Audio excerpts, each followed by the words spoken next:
Hey there, folks. I'm Matt Hansen, And I'm John Johnson. and you're listening to Planes, Trains, and Comic Books. the podcast where we discuss favorites we've reread, both classic and new comics we want to read, and everything else in between. And here's the comic we picked this week. Hey there, everybody. Welcome back to another episode of Planes, Trains, and Comic Books. Today we're doing, we got a special far away recording again. So you might notice the audio is a little different, but it's for a cool manga. So we wanted to get it done, and yeah, we figured this was the easiest way to do it today. So This is from our March Manga Madness. I always try to come up with a ridiculous name for our polls. yes, your alliterations. Yes, and so the month of March we did all manga, and our winner was this one, which is Lone Wolf and Cub, which I was really excited, like, because this is one that some of my favorite things are based off of, but I've never sat down and read this. So Right. Yeah, there's like references to this in a lot of stuff. I mean, yeah, even like Bob's Burgers has a reference to this in it. So that's right. What's the one that Bob and it's like chicken hawk or something like that. Chicken Hawk? That's right. Yeah. Or hawk and chick, something like that. Hawken, yeah. That's right, because he and Louise really bond on that. Yes. And those are based on the movies that these were based on, or that were based on these books. So yeah, this is a very influential series. I've tried to read this before, and I guess I just wasn't in the mood. Like, it just didn't catch me at the very beginning. And so I just kind of put it down. I think it was digital, so I didn't buy it. So I was just like, oh, let me try this out. It's not catching me. Next thing.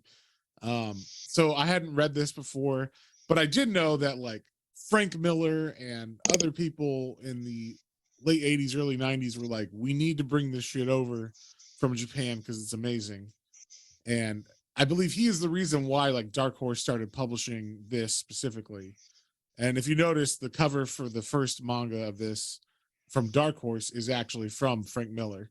It's like a Frank Miller art piece with Lynn Varney on colors. So, but yeah, so this series, there's a lot of volumes to this. I looked it up. There's like 28 volumes of this manga. Oh, holy cow! I was like, wow, this is a really long series. But after reading it, I kind of feel like I need to start collecting it. So they started printing omnibuses of this, I guess, recently. So you can get like bigger volume, like 700-page volumes of it, which I think is 3 of these mangas at once. Just in time for Matt to start wanting to add it to his collection. Yeah, I don't have enough stuff to collect still, so might as well add this. So, but yeah, Lone Wolf and Cub is written by Kazuo Kiyoki, and the art is by Goseki Kojima. And I've heard of Goseki Kojima before, but I have not heard of the writer, I don't think, off the top of my head. But one thing about this book that is kind of daunting, at least at first, and then throughout it, was there's a lot of Japanese political stuff in it, especially from the 1700s. Is it the 1700s or the 1500s? I think 1700s. 1700s. Okay. Yeah, it's like in a specific time period, and a lot of that is some of it went over my head. I tried to follow everything that was going on, but there was a lot of like, this clan is fighting this clan and they're against this shogun, and like just keeping track of that. But the main thing that you follow in this is the assassin and the assassin team, I guess, because the child does get involved in the assassinations, which is pretty awesome. But it is the father and son assassin duo, or Ronin or Shogun, whatever you want to call him, or samurai. I guess he was a samurai, but now he's a shogun, not Shogun. Ronin, yeah. And it's what was his name? His name is Ogami Ito. Right. And then his son's name is I don't want to. This one I didn't want to know if I pronounced it wrong. Diagoro or Diagoro? Yeah, I think it's Diagoro. So, yeah, and basically this dude just goes around and he gets hired by whoever wants to hire him, and he's pushing his baby, who it says is 3 years old in this, which I was like, wow, he gives that baby a lot to do in this. That is a very accelerated 3-year-old. But yeah, so like he walks around with the baby and gets hired to kill people. He's an assassin basically. But usually it's like for good. He never kills anybody just for money. It's like, oh, it's got to be for a righteous reason, you know. I love that he has like I didn't realize and think about it, but like because he has a little banner flag, and I thought it was just going to be like, yeah, like who he was maybe, but I didn't realize it was like also an advertisement side, like Yeah, swordsman for hire, and then child for hire at some point too. So yeah, it says son for hire, sword for Son for hire. hire, like, you know, this school. And so yeah, like he's got like, you know, basically that's the 1700s Japanese version of wavy inflatable arm man or whatever. So like, it's just a flag hanging off of the baby. I guess it's on his shoulders. Is that where it is? Like he just I hangs think off so. of his back. Yeah.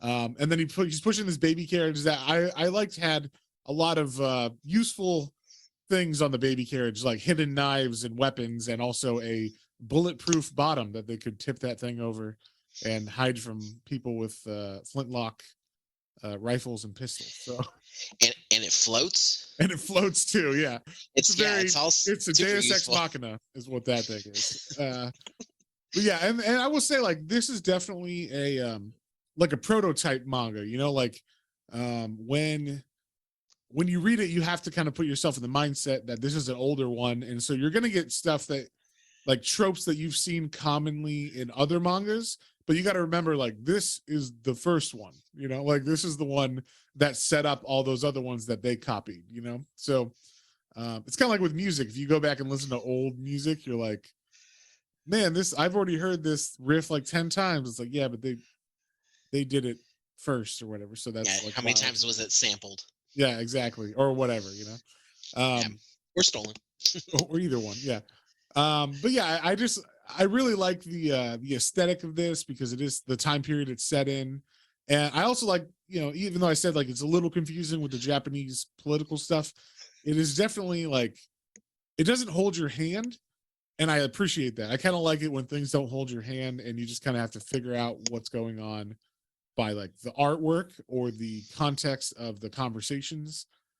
Like, you know, to know who's evil or whatnot. You might know they're evil if you speak Japanese and can read the kanji or whatever on the school name or whatever. But like if you don't, you're just kind of like, okay, that's that guy, you know. And until they start talking, you're like, oh, this is a bad person, you know. So you just kind of have to pick up on those things as you're reading it. But right away we get like a fight within the very beginning of this book that lets you know that this is a serious manga. And I will say these books were always wrapped in plastic at the comic book store when we stocked them at Austin Books, and I never knew why. I was like, this is a manga, like an old manga. Now, oh, speaking of that, are you aware of what year this was written, John? No, not initially. I read some of the blurb, but I don't recall. Yeah. What would you guess? What would you guess this year was written? I mean, I would think like the initial manga, like, you know, pre-translation of it and whatnot. Yeah. I mean, I can imagine like basic story and like pictures of this, not even like super detailed. I could probably picture this like, What do you mean? I don't know. What do you mean super detailed? This I'm is just how saying it like, was. oh, okay. Well, This presentation is the original manga. They just no, I'm talking about like when the manga came out. When this specifically. Oh, okay. Yes. Oh, I don't know. 1950. No, not that old. Okay. 1970. So Okay. I mean, that's pretty old for a manga, you know? Like I think, you know, you have like Astro Boy or something that might predate this, but if you compare Astro Boy and this is like there is nudity, there is extreme violence and gore. There is like this does not pull any punches. And as I was reading this, I was kind of taken aback by how bloody and graphic this is in lots of ways, but also, you know, nudity and stuff too. I was like, wow, like they just in the 70s you could do this, because you could not do this in comics in the 70s at all in America. Like if you put this out in America, it would be brought up on obscenity charges, possibly. Like you couldn't send this in the mail in America. in the 70s. So that's kind of weird to think about, I think. Well, maybe not. I'm trying to think. When did they had obscenity laws, but some of them weren't around or weren't enforced at that time. But this is pretty early, right after the 60s, 1970 exactly. So if this was coming out in America, people would be like, what the fuck? This is pornography. There's nudity. So, but right away, in the beginning of this, we see, just how badass our main guy, his name's Ito, right? Ogami Ito, yeah. Yeah, I'm gonna call him by Ito. Just we're gonna keep it one word names because I don't remember all the names of everybody. So, but yeah, Ito is running around. He gets approached by some men who try to attack him. They surround him on the road, and they think he's just a guy walking with a baby because that's like the mask he puts on, right? Like everywhere he goes, people just are like unassuming. They think, oh, who's this guy? We'll rob him. He's got a kid. But what they don't know is that he is like this badass assassin. They try to rob him. He fucking murders them, no problem. And he even like gets blinded by a hawk during this fight because they have. Oh, that was another thing. I love that. This is something that I didn't know was in these older manga, but in like Fist of North Star, every time they do a fighting move, they always have a name for it. Oh yeah. So like when the hawk flies up and attacks, they're like, that is the flying diving hawk attack or whatever. And it's like, oh, okay. Like this is a specific martial arts move that they're talking about, which I enjoy. And they did that almost every time anyone did anything cool as an attack in this manga. So yeah, and another thing we see is like during this killing, the baby is pretty down for the murdering. Like he's into it. Whenever we see him and we see killing happening, he's smiling usually or involved directly in the murdering of people because he's like a decoy and stuff. So and just like this, where the people see the kid, one of the great things about this first issue is he gets captured by a couple men, and you think, oh no, he's gonna get killed, or what's gonna happen to his baby? And it's all he got captured because he wanted to get captured. That's the that's the, like, I let you capture me so that I could get into your secret castle, and then I am here with all of the people I need to kill, and then he kills them. So and like the kid is in on it because he's like, oh my, you got to let go of my ropes, you got to untie me because my child needs to take a piss, I got to let him piss. And then the kid's like, I gotta go pee. And then it's like, and it starts crying. Yeah, it starts crying. Like, oh my god, stop with him crying. Like, take him already. Okay. Yeah. And then he's like, all right, Junior, jump on my back, hold tight, I gotta go kill these guys. He just murders like everybody in this place. So it's like, that's pretty much, we're not going to go through like every issue of this or every chapter of the manga, because there's pretty much like the same scenario happens. He's walking, he gets hired by someone, possibly either off page or we see that happen, but he's usually walking, he goes somewhere, they don't realize who he is, he starts killing people, they realize who he is, end of chapter, next chapter, so yeah. And that's how it is for a while. There is an overarching plot though that starts to develop by like issue or chapter 5, where like you see, okay, there's these different clans and they are all trying to fight for different control of different regions and stuff. So that's kind of like the overarching plot of this. At least this first volume. I did read a little plot synopsis of what the rest of the plot is, and it's very much like he's getting revenge because obviously there's no mother, right? So the mother was killed by a certain clan, and he has left his governor or whatever to where he was like an executioner, a special executioner, the high executioner, I guess, for this governor, or they call them shogunates. So he left the governor or the shogunate to go get revenge for the people that killed his wife, kind of thing. So And it's just him getting closer and closer to that goal through all 28 volumes of manga, I guess. But yeah, like, and then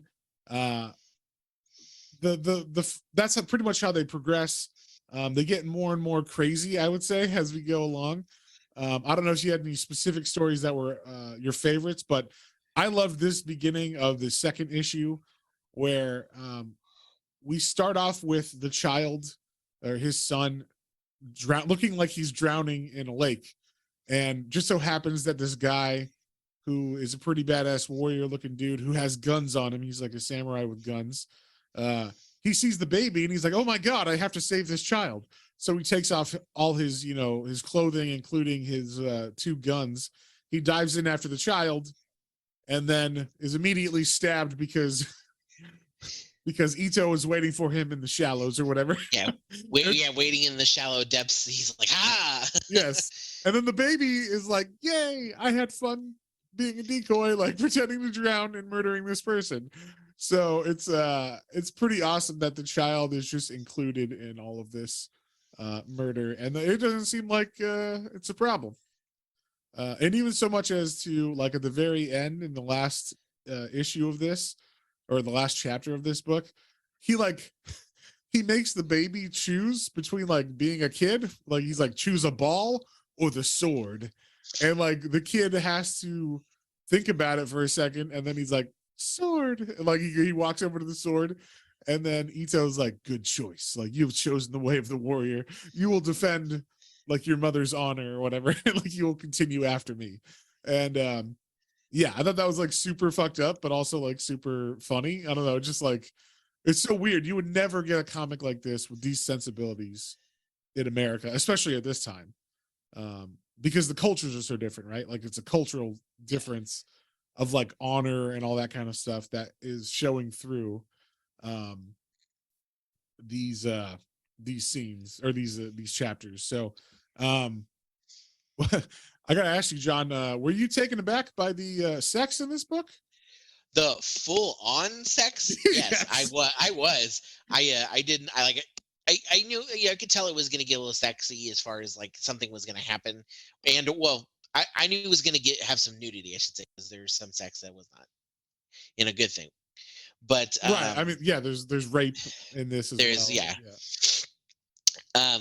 By bad people, not from our. Yeah, not our hero. But yeah, like when it starts and I'm like, okay, yeah, there's some nudity, because I'm like, okay, it's a manga, I'm gonna get some boobs sometimes, it happens, right? But then like turning the page and then being like, oh, that's like thrusting, and then grabbing, and then the one panel in particular, he like biting her nipple, and I was like, oh my goodness, yeah, just this is some intense. Yeah, I was like, wow, he's really going at it in this. That's interesting. I will say the detail in art from the actual awesome fights, like the line work on the fights to show like him like going crazy, like obviously going crazy with the blade and killing like multiple people. He kills people with different type of weapons all throughout, some like short blades, some like staff.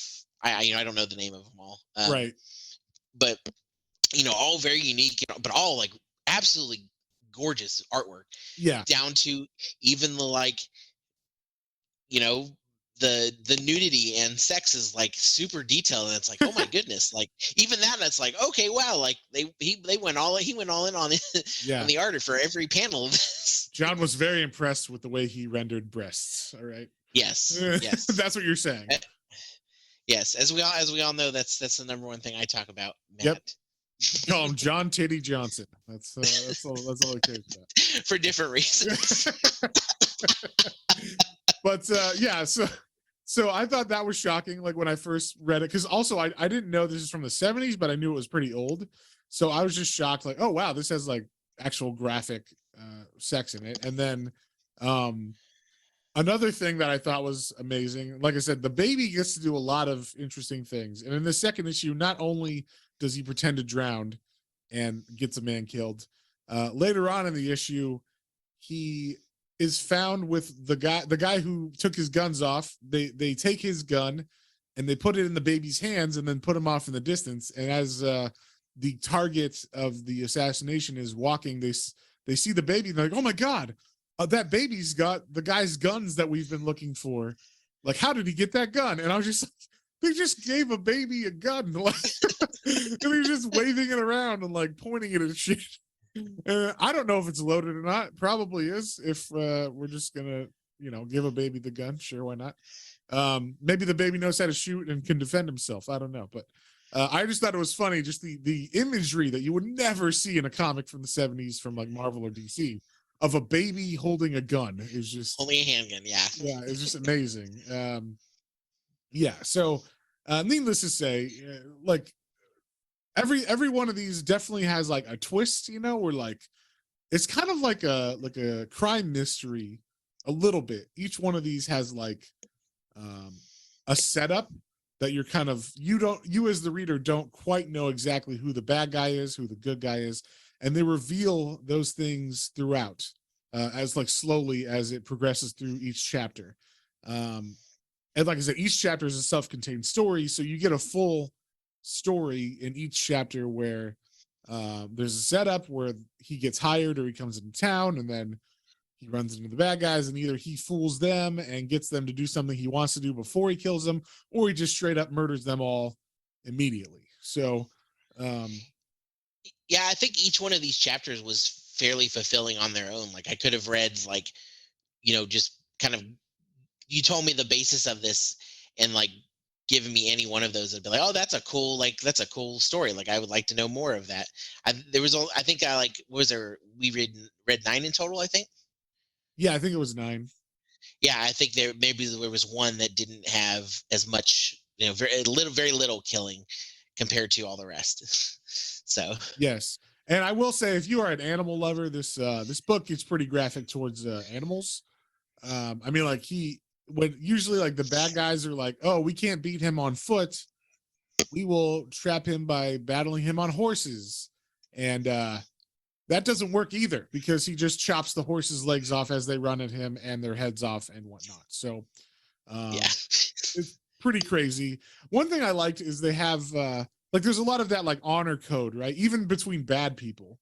So like in the honor codes, bad people will still like fulfill those obligations, right? So he'll be like, we need to have our, like, I don't want to kill you right now, I don't want to fight all 9 of you, why don't we challenge each other to do an actual duel that's proper, and you guys sign this on the paper, and that means that no one can attack me after I kill this guy in the duel, or vice versa, because I'm in hostile territory. So like it's like, yeah, but it's just a piece of paper, like like technically they could just kill you. Who gives a shit? But like the whole point is like, oh, it would dishonor our master who made the debt, or who made the contract with Ito. So if Ito kills him, we can't dishonor our master by killing him back. How dare you, Matt? Have you no honor? Well, I just mean like they're bad guys, right? So like, I think it was like, it's a cool look at the culture of Japan at that time period, where it's so honor based that even the bad guys like hold up these contracts that, it's kind of like, in old battles in like the Revolutionary War and stuff, where it's like, we must line up and shoot at each other, and to have, people in the woods shooting at different times is it's improper, and like, not proper warring, so like, you are shameful. And it's just like, yeah, but I won the war because I can shoot you whenever I want, I'm not standing in front of you in a line in the middle of a field, so. No, well, yeah, what are you talking about? Everybody lines up on either side, and it's like Red Rover with bullets. Yeah, just back and forth, just shoot one and then the other, and then see who's standing at the end. Yeah, the guns weren't accurate, so if you kill some of them, cool. If not, get to reload and hope you don't die in the meantime. Yes, exactly. And so I mean, obviously we had a similar honor code, but it seems like this is even more, because like, even in the Revolutionary War, the Americans were doing like guerrilla tactics, right? Like they were in the woods and ambushing British soldiers and stuff. So like, obviously there is an honor code, but we'll break it if it'll win the war. But it seemed like these guys would not break it unless they could find another rule that could like get around it. So like, okay, we can't break this contract, but we're going to make our own contract with them and challenge them to a second duel that then overrides the first, and then we have to sign that contract. So it's like a bureaucracy you have to do to make sure that your honor is kept and your dead master's honor is also kept.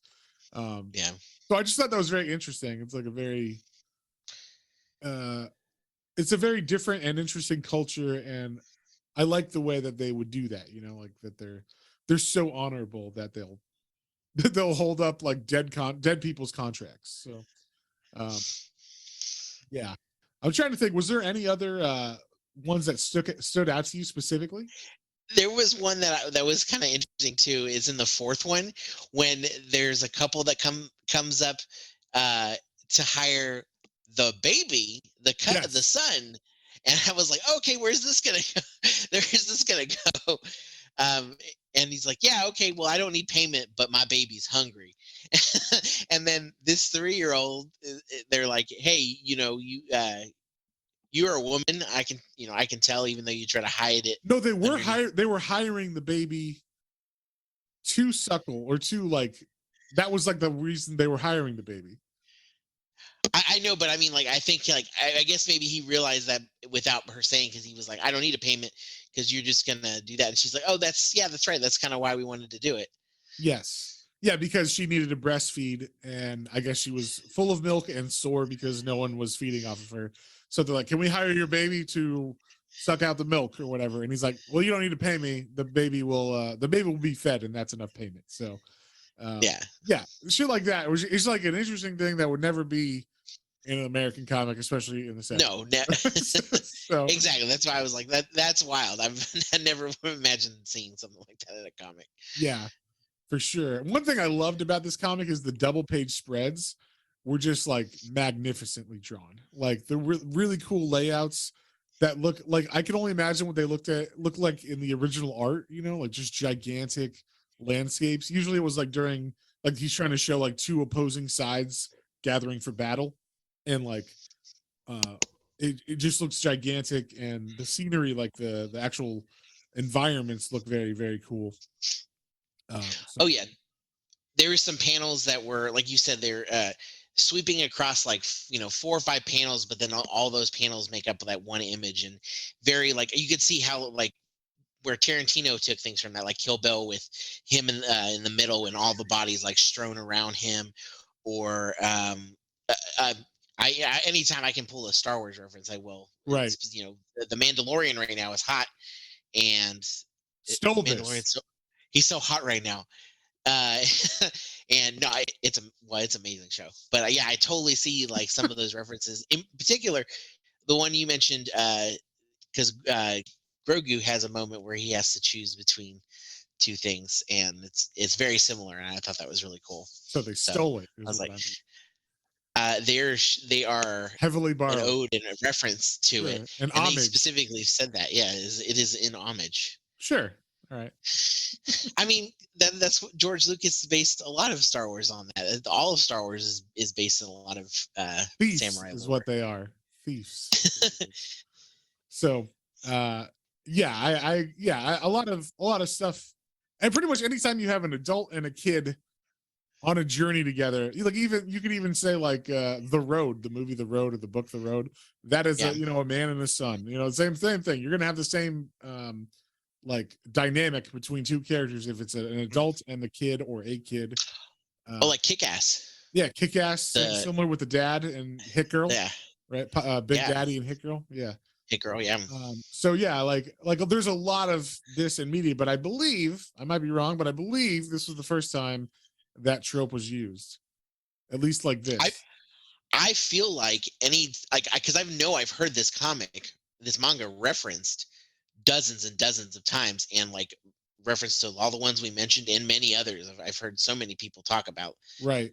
this being an influence. So I mean, yeah, unless they had an influence, that which they could have, but I've not heard of Well, I'm specifically. This sure is the that one everybody kind I'm of sure points that back this creative team had an influence, but like we might not know it because it's probably some other manga artists, or other traditional Japanese stuff or something, but or like an actual like old Japanese lore story that we right. don't know. Right. Yeah, that could be very well. They even said at the very end there was like a little uh what's it called, exposition dump, kind of at the like in the very end of this book, like when there's a big landscape and it's like him battling like this master guy, and then there was like a big info dump kind of right in the middle that you said like, this is where I got this concept. This is like, it is, I think, based loosely on something that actually happened in history. That was like kind of like, I guess, like our folklore stuff, that we have similar, but Yeah. Like, yeah, it's not quite folklore if you actually base it on someone real.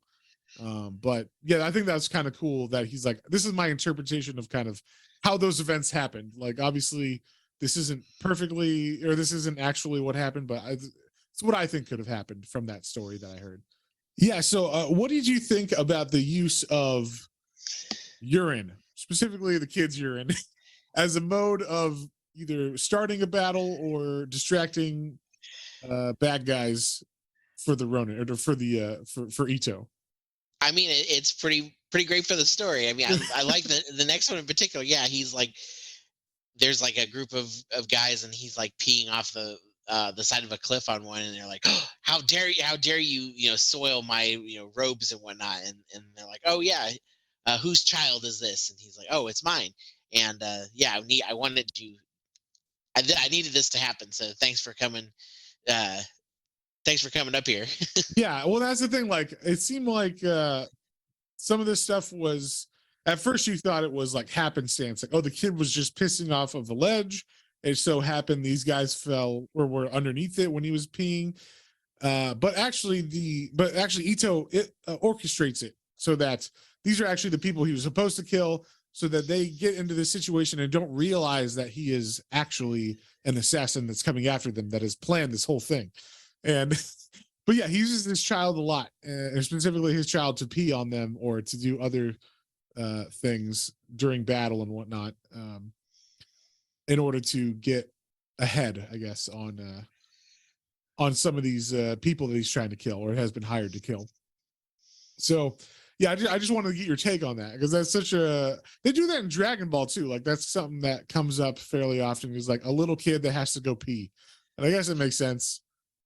Yeah, that's right. Dragon Ball, and then like early Dragon Ball Z with Gohan, they definitely was Right. referenced a couple times. Yeah. Yeah, for sure, they would do that all the time. So like, I guess it's just kind of like, yeah, they realize kids got to pee all the time, so might as well use it to their advantage. So yeah, what else are you gonna do? Yeah. There is one comic that starts off with, or one chapter in this that starts off with, I guess Ito had at one town given his child to some random man and was like, drop him off here. And then that's it, like a note that said like, drop him off at this address a couple towns later, and you better not do anything to him. And then like, he does it. I was just like, wow, you really trust random people? I guess you can back then, right? Like, it's kind of like latchkey kids, in the 70s. you give a 7-year-old a key, and they could walk to school, walk back home, open the door, not burn the house down, feed themselves just in time for the parents to get home, and it was fine. No one ever died that we know of from that. Yeah, and like we said earlier, the honor code, everybody has that a bit. So yeah, the merchant that's selling his stuff will kind of get down there. So if you want to be like, okay, I'm going to hand off my kid to you, you take him. You're going to that town. Just take him with you. Yes. Oh, okay, sure, sounds good. Yeah, no problem. Why would I hurt this kid? It's an adorable child. So yeah, like he'll do that. Also, just he uses the kid a lot to set up these traps, I'll say, for certain people.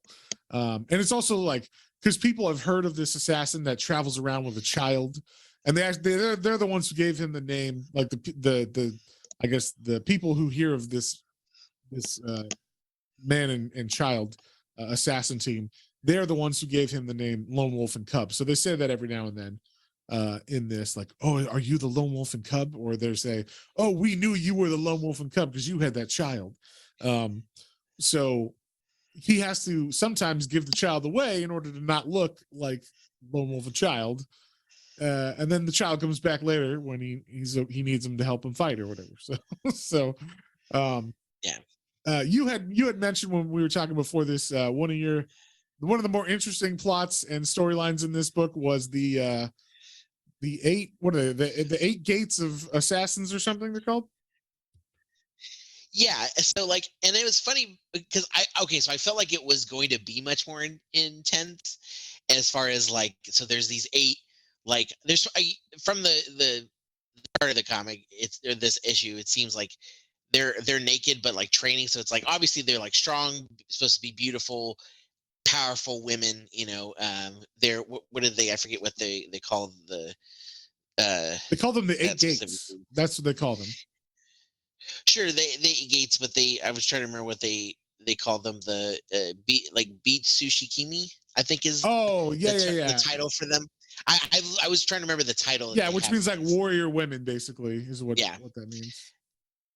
So like, and like, so they come at him in stages, but I get that our hero is supposed to be, like he's a badass assassin or not, but like it goes through all eight of them in the time that they come to attack him with no problem whatsoever. Like none of them are a There was challenge for him. there was one problem where he was almost going to get stabbed in the back, but the baby had a gold coin that fell in his little papoose that the dad wears for the baby, and the baby saves the dad by throwing the coin at one of the ladies that's coming from behind him, and then he has time to turn around and kill her.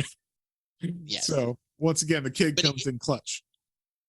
yeah, kid comes in clutch at the end, but still, like in general, like none of them were actually a fight for him. And then there's a man at the end that who is like, I guess like he's the real He the said boss of it all. he said like, I knew you would cut through these eight women assassins, so I threw them at you in order to make you think, oh, I killed all eight. That's all. I'm done now. I don't have to kill anymore.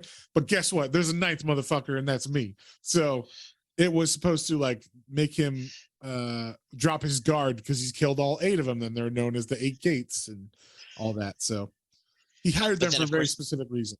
So yeah, but then of course that guy also is like he gets he gets the one up on him on the like a rickety bridge, and so he falls to it, and he's like through, but holds on, and then he's like, "Ha!" And like Matt said, he kind of goes through that, like, I have bested you in the story of, yeah, you thought there were eight, but ha, I am the ninth, and then he's like, "Oh, okay, well, yeah, I knew this was coming too," and then like yeah, pulls then out another him. weapon of his and stabs him. This is one of the few stories where I was like, where did that? I looked back in the art and I did not see that weapon anywhere, but it's like his staff that has a hidden knife in it that comes out at the end when he wants it to. There's no button or anything that I see him push or anything, but we'll let that slide. But yeah, I looked back a flick in the of the art. wrist. Yeah, exactly. It's like a switchblade or something. But Exactly. I looked back in the art and I did not see that anywhere, but magically it appears when he needs. So I will say there's a little bit of that in this during the battles and stuff. Like what needs to happen. Yeah, of course. But what needs to happen for him to live definitely happens. It's very convenient sometimes, but it looks cool on the page at least. So we'll let it slide, for the most part. My favorite issue of this actually is the next one, and this one is called, let's see, it's the 8th issue or the 8th chapter, and it's called "Wings to the Bird, Fangs to the Beast." And this is the dad and son go to, and this is like they're not even contracted, right? Like this one is just them going to a town that has a hot springs, and it turns out there's some bandits. Yeah, they're just going to go to a bathhouse, and it turns out there's just bandits that have, I guess, taken the town hostage, and specifically, they're everybody in the bathhouse is held hostage. So when Ito and his son go in, they get held hostage too, and the men plan on killing everybody in the bathhouse to make sure that everybody in the town sees how violent they are and is scared to talk and say these men are here when they leave, or these men went this way when they leave. So I love this one because of the cast of characters. Specifically, there's like a prostitute in this cast of characters. I will say this is the one with the most graphic stuff because this one does have rape in it from the bad guys side. But I think it's just to illustrate how bad these guys are, so that when he murders all of them, it's like no problem. We don't care. But Yeah, since he wasn't like contracted for them. I will say, you said cast characters, that made me think this one totally has a moment that like is such a trope in a lot of movies, where it's like the would be hero enters the room, and then you meet the cast of characters. Like there's like the prostitute, the Yes. monk, the quiet merchant. The Yeah, that's exactly. exactly what this was. It's perfect. Yes. And of course, like the brash asshole who thinks he's the badass, but he's not. And so yeah, the in the bathhouse when Ito gets there, everybody knows he is a samurai or whatever by the garb he wears. And so even though he is like a Ronin, he still has that honor code to uphold. And this was another cultural thing that I liked a lot in this. But basically, the bad guys are like, I guess the woman that they raped at the beginning was only raped by one of the men, and the other men were like, "Oh man, you killed her before we got to rape her." So they are, I guess, still horny or whatever. So they say they wanted to have sex with a prostitute in this bathhouse, but instead they'll just watch. They think it would be funny to dishonor the samurai by making him have sex with the prostitute. And at first I was like, I do not understand what the conflict of interest is here. Like they're like, you have to have sex with her, and he doesn't say anything, and they're like, and the woman is like, how? No, you cannot. You will not make me have sex with him. And it's like, wait, what? Like, I don't understand the reluctance or like the like shock that she has at this suggestion, because it is like either we're going to kill you and rape you, or you have sex with this samurai. And apparently it's because prostitutes in this culture back then were thought of as less than or unclean or whatever. And so for a samurai to have sex with a prostitute was very shameful and Yeah, they're supposed to be a demeaning. noble warrior. So Yeah. So even though I'm sure that was very commonplace at the time, people would do it on the down low, I guess. But you know, to have it out in the open, these men are like, it'll be hilarious to watch him in front of everybody shame himself by having sex with this woman, this prostitute. And so she is like, no, kill me now. I don't want to have any part of this and you shaming him. But he stands up like a noble warrior. And the noble man that he is. And he disrobes and is like, I will save your life. He doesn't say that. He just is quietly disrobes and then lays down with her. And then there's a very sensual sex scene where we see her definitely getting pleasure from him. And all the men are very embarrassed because she literally definitely comes in front of everybody. And so does he. And everybody's kind of like, whoa. Yeah, they make it a point to be like, okay, this was gonna be like awkward or like dishonorable and shameful for him, and it turned out to be awkward because it went from such a good lover. Yeah, basically, yeah, it was gonna be weird for them, but then it actually turned out to be pleasurable, enjoyable for both of them, and especially her being a prostitute. They were like, oh crap, like that was a good thing for her too. Oh my goodness, like and like I love all their faces. They have that little like the little sweat bead on the top corner of their head with like, I can't believe it. Like now I'm awkward in this room. Why are we with him while he's having like he's making love over there? Passionate love. Yeah.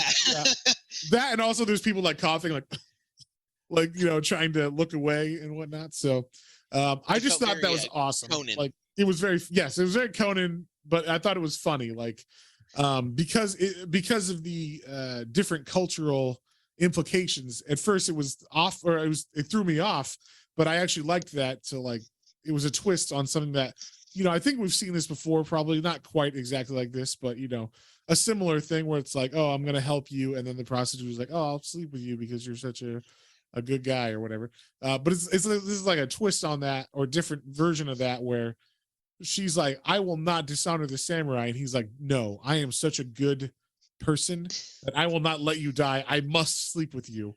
And so, but it's weird because it makes him like it makes it feel like he gets his cake and he eats it too. You know, Yeah. like he gets to be the badass person who saves the woman, and he also gets to have sex with the woman at the same time. So yeah, it was just like an interesting story, which of course ends with him murdering everybody and the woman being very into him and like happy about that. But I thought maybe they were gonna like be a thing for the rest of the book, but they do not end up being together like officially or anything. He is a lone wolf, sir. Yeah, He must travel alone with that's his true. hunt. With his I, cub. I do like. I do have to say that I do appreciate that the son is not like at least in this first volume he was not like a cock block there or anything. They're like every time like there is a sexual tension of stuff, the kid's like, okay, I'm like we're gonna put them a kid over here away from that. Yeah, I'm So gonna turn around and not do anything yeah. and not watch this and whatnot. Yeah, so like I mean, pretty much there's 9 volumes of this.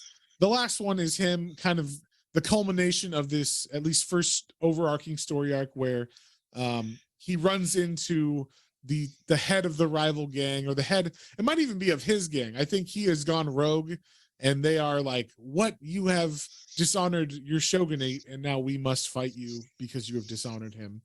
But they don't realize that, or maybe they are the people, I don't know, that carried out the order to kill his wife. So but we haven't got that far yet, so we don't know in this volume that his wife was killed and what are the circumstances behind that.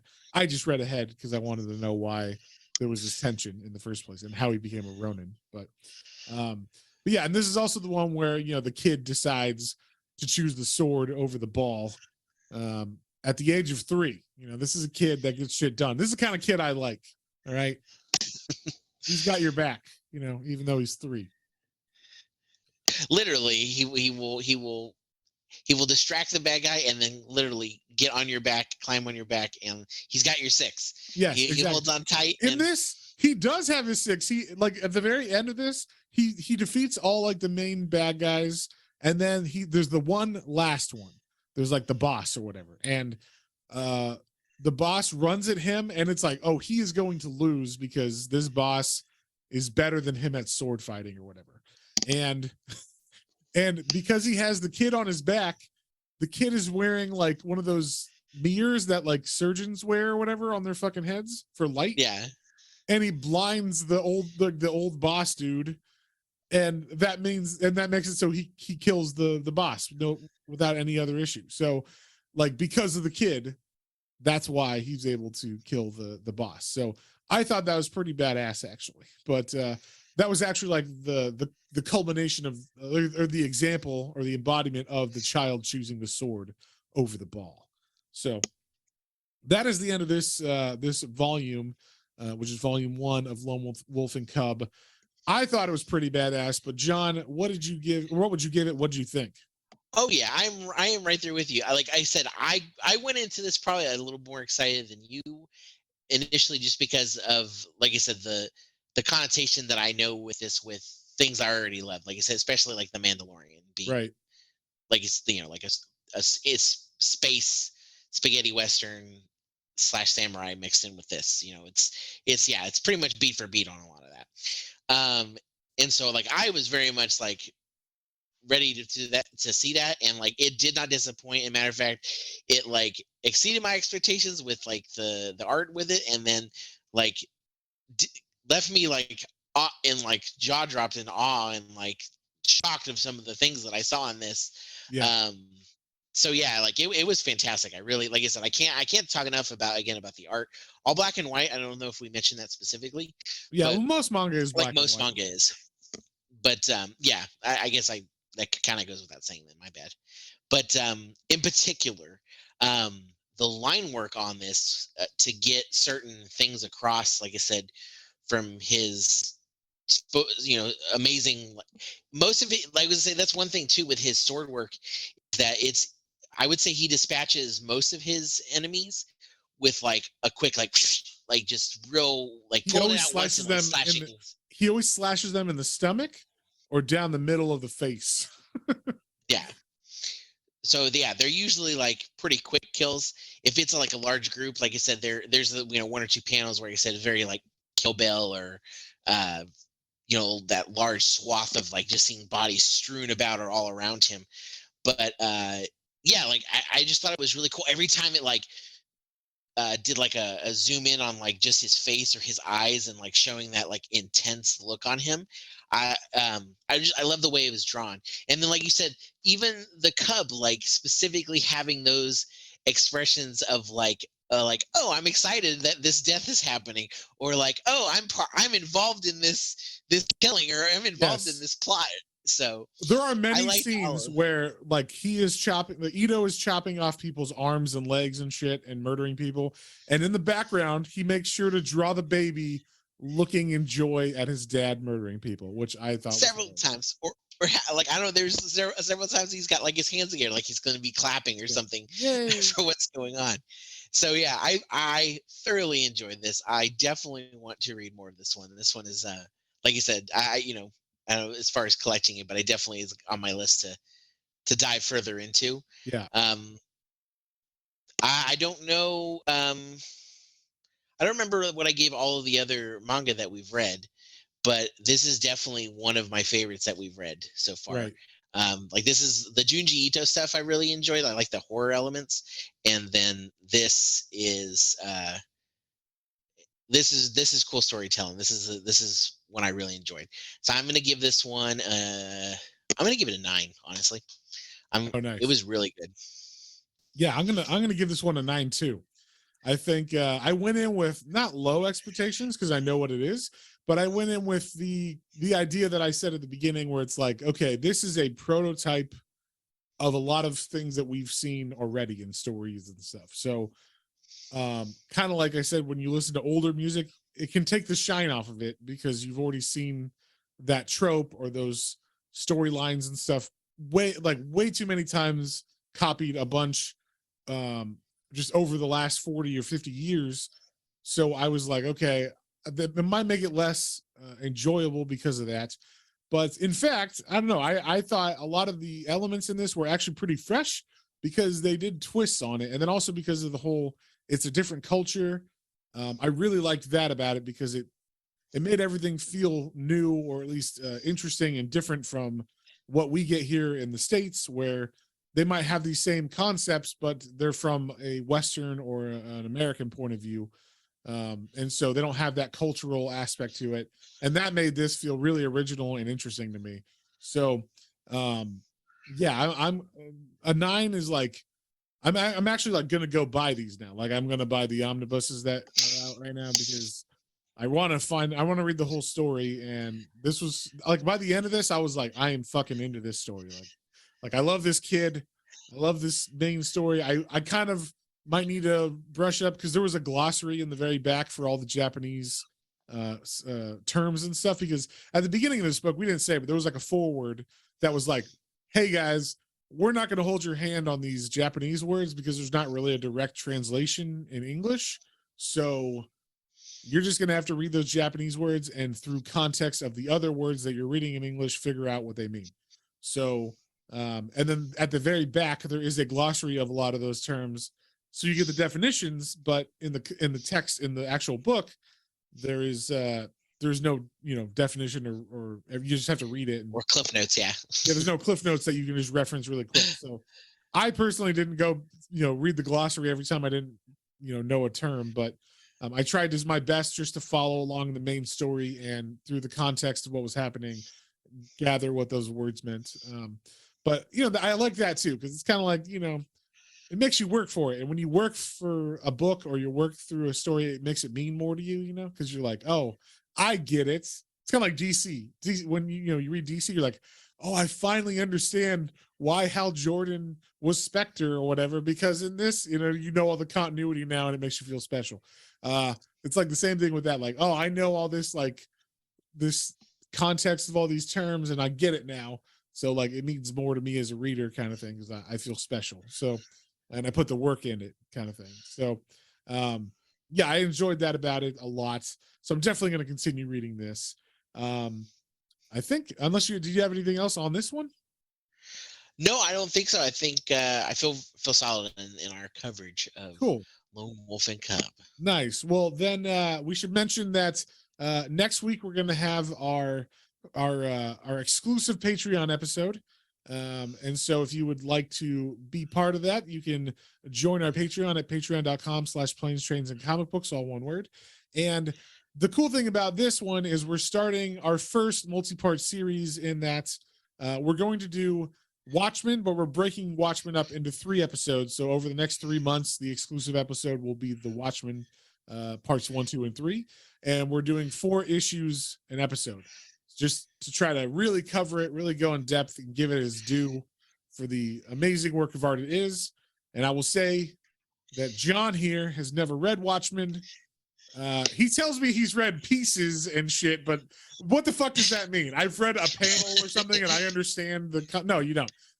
So I got mad at him because he's like, I get I get it. And I'm like, no, you don't. You don't understand what you're talking about. So we're going to read The Watchmen. He's seen the movie though. So he knows the story, right? You've seen the movie, correct?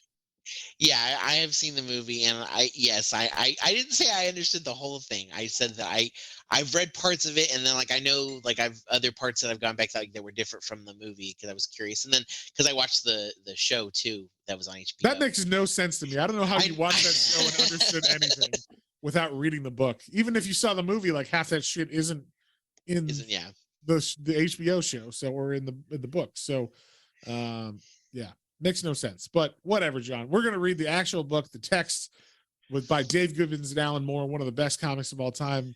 Some people say. I would say that. I enjoy it.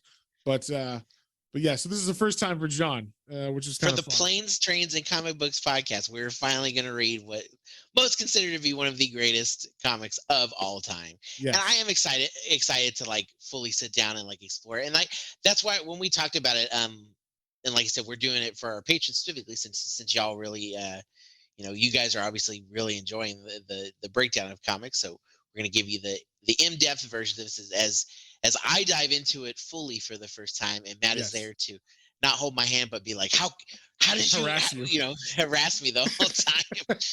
So, but I'm really excited. How the fuck did you not have to read? Oh, and also we're going to read everything. So we're not just reading the issues, but we're reading the inner indicia, like the pirate story. We're going to read that, which is interwoven, but a lot of people skip that shit. And then the same with, there are like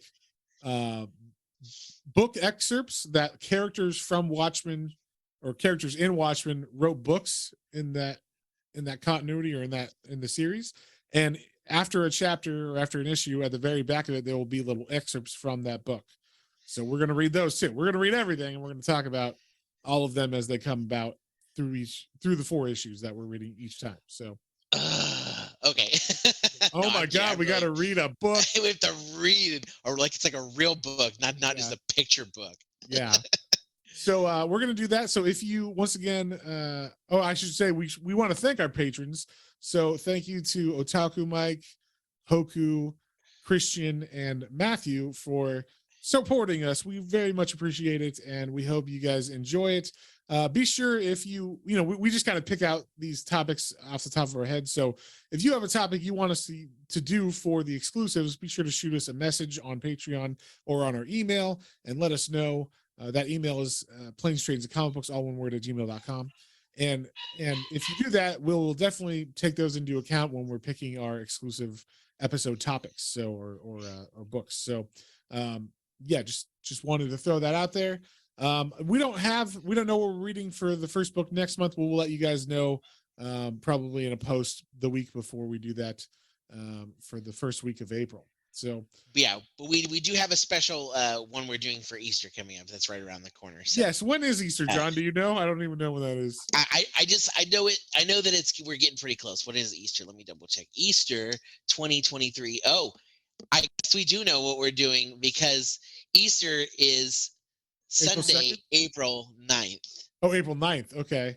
Well, that's April 2nd is the first Sunday of that of April. Yeah. I know. So are we gonna do it for? Are we just gonna do a bonus episode? I guess month? I guess we're gonna do it for the first. I guess like you said, we do know what we're gonna do on April 2nd in preparation for Easter, which is we're going to read the Complete American Jesus series by Mark Miller and Peter Gross, which is a series I just read. I did a review of it on my on the YouTube channel that we have because it was so amazing, and I figured, what better thing to read for Easter than a series about the Antichrist and the newborn Messiah? So why not? It's topical, so Yeah, exactly. So yeah, oh, what were you saying? No, I was just gonna say I know that we kind of talked about it beforehand, and then Matt like kind of went full in on it and was like, "Oh no, it like I read it all because I couldn't put it down. It's gonna be great." So I'm really excited to get into it, and I think it's gonna be a fun holiday treat for everyone. Yeah, and it's I think it's only 9 issues long, but the series took 20 years to write fully and complete. So it was just over time, it was like a labor of love that they would do every now and then. So pretty awesome. So definitely look forward to that. And once again, if you would like to join our Patreon, it's patreon.com/planes, trains, and comic books, all one word. And with that, I think we'll see you guys on the next one. On the next one. Bye.